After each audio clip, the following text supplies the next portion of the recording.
So here is that United States Congresswoman, Sarah Jacobs. She's a member of the House Foreign Affairs and Armed Services Committees. So I recently visited the border of Chad and Sudan, and I saw the Sudanese refugees who were there. And I'll be honest, I have visited refugee camps before, but I have never seen kids so clearly traumatized and distressed. Entire villages were living in the refugee camps together.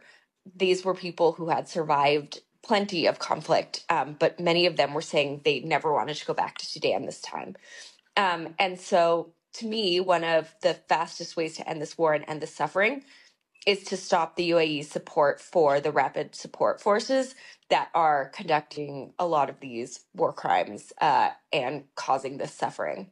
When you say UAE support for the RSF, what in particular are you thinking of? So there have been credible reports that have been corroborated by the January UN panel of experts that say that heavy rotations of cargo planes coming from the UAE into eastern Chad carry weapons, ammunition, and medical equipment for the RSF as often as several times per week, which violates the UN arms embargo in Sudan.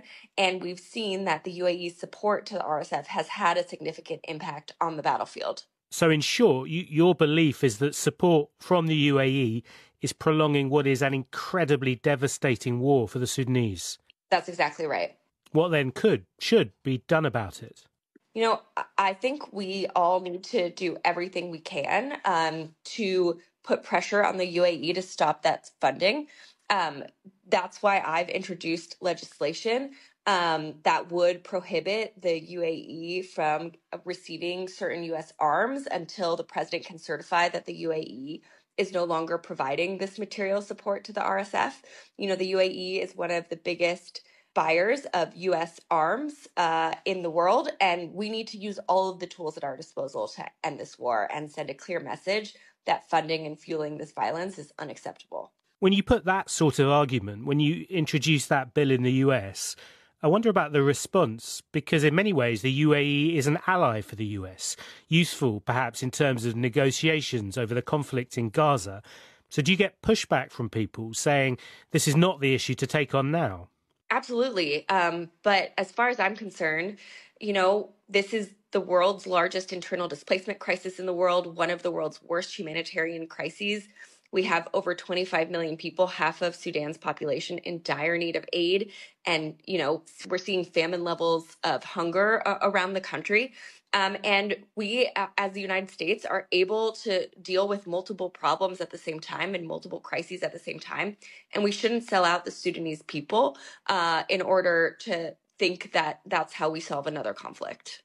A few months back, you, along with other members of Congress, wrote a letter to the UAE expressing your concerns. Did they respond at all? They did not. So you aren't really able to enter a dialogue with the leaders there?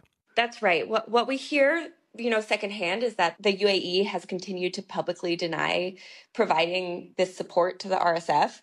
And, you know, if that's really the case, then they should be fine with this bill, because as long as the president can certify they're not providing support, then everything can go on as normal. We've also been reporting this week about Iranian drones being used by the other side in the conflict, the Sudanese armed forces. They're also increasingly turning to Russia as they look to get support to conduct this war. I wonder how you respond to that part of the equation. Yeah, there are a lot of regional and international players who are impacting this conflict. And frankly, we should be using all of our power to get all of them to stop. We know that the SAF has also committed war crimes and not abide by international humanitarian law. So this is by no means saying that they, are in the right here. To be honest, the only path forward is a civilian-led government in Sudan that is inclusive and that the army goes back to their barracks. But we have seen that the UAE support to RSF has been impactful and material in terms of prolonging this conflict.